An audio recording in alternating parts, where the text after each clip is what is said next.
नाशिकमधील आदिवासी शेतकऱ्यांच्या आंदोलनाचा आजचा 5वा दिवस आहे। मुख्यमंत्री एकनाथ शिंदे यांच्यासोबत आज आंदोलकांच्या शिष्टमंडळाची बैठक होणार आहे। मुख्यमंत्र्यांसोबतच्या या बैठकीमध्ये या संदर्भात तोडगा निघणार का हे पाहणं महत्त्वाचं ठरणार आहे।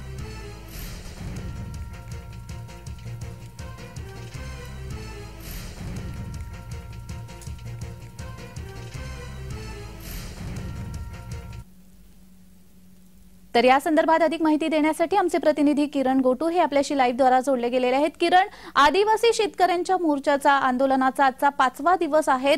मुख्यमंत्री शिंदेंसोबत बैठक देखील आयोजित करण्यात आलेली आहे। अधिकची माहिती। मागच्या 5 दिवसांपासून आपल्या विविध मागण्यांसाठी हे लॉंग मार्च नाशिकच्या जिल्हाधिकारी कार्यालयावरती काढण्यात आलेलं होतं आणि इथेच हे 5 दिवसांपासून सगळे आदिवासी बांधव असतील किंवा शेतकरी असतील हे आंदोलन करताना आपल्याला बघायला मिळतंय। वेगवेगळ्या मागण्या आहेत आणि ते मागण्या घेऊन हे लॉंग मार्चच्या माध्यमातून हे सगळे आदिवासी बांधव आणि शेतकरी हे नाशिकच्या जिल्हाधिकारी कार्यालयावरती आले होते। आतापर्यंत 2 बैठका हे झालेले आहेत, पण दोन्ही बैठकांमध्ये काहीच हे तोडगा निघाला नाहीये।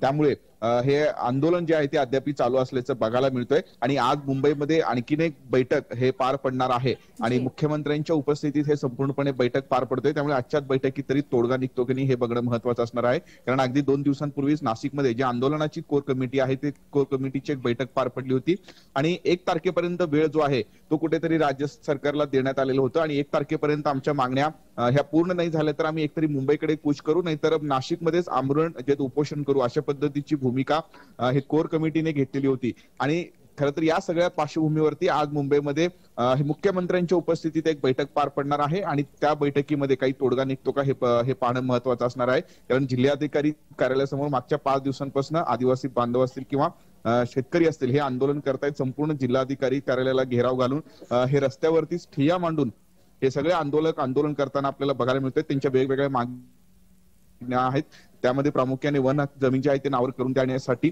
असेल किंवा कांदा उत्पादनाला चांगला दर जे हमीभाव मिळावा आणि त्याच पद्धतीने कांद्याची जी निर्यात बंदी आहे ती निर्यात बंदी मागे घ्यावी, अशा पद्धतीचे वेगवेगळ्या मागण्या आहेत आणि त्याच मागण्या घेऊन लॉंग मार्चच्या माध्यमातून नाशिकच्या सुरगाणा परिसरातून हे लॉंग मार्च जो आहे तो नाशिकमध्ये दाखल झालेला होता आणि मागच्या 5 दिवसांपासून हे आंदोलन नाशिकमध्ये एकूणच चालू आहे। आणि आजच्या बैठकीत जे मुंबईमध्ये बैठक पार पडणार आहे, आजच्या बैठकीत काय तोडगा निघतो हे आपल्याला बघणं महत्त्वाचं असेल। धन्यवाद किरण, तुम्ही दिलेल्या या सविस्तर माहितीसाठी।